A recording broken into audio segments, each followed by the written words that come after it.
குஜராத்தில் ஒவ்வொரு ஆண்டுமே நீட் தேர்வில் முறைகேடு நடந்து வந்தது போலீசாரின் விசாரணையில் அம்பலமாகி அதிர்ச்சியை ஏற்படுத்தியுள்ளது.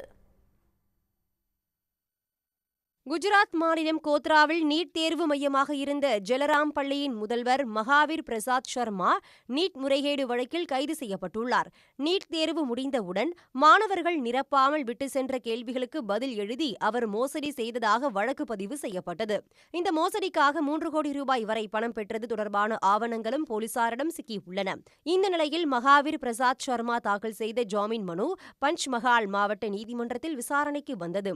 அப்போது இந்த ஆண்டு மட்டும் கடந்த பல ஆண்டுகளாகவே 3 கூட்டாளிகளுடன் இணைந்து இந்த மோசடியில் மகாவீர் ஈடுபட்டு வந்ததாக போலீசார் தரப்பில் நீதிமன்றத்தில் தெரிவிக்கப்பட்டது.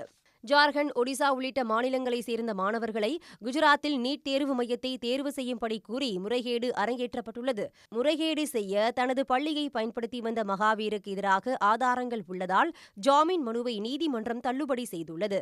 நீட் முறைகேடு குறித்த விசாரணைக்கு தேசிய தேர்வு முகமை ஒத்துழைக்கவில்லை என்றும் நீதிமன்றம் கண்டனம் தெரிவித்துள்ளது.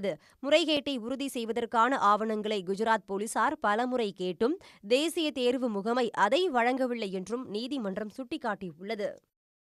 உடனுக்குடன் செய்திகளை தெரிந்து கொள்ள சன் நியூஸ் பெல் ஐகானை கிளிக் பண்ணுங்க.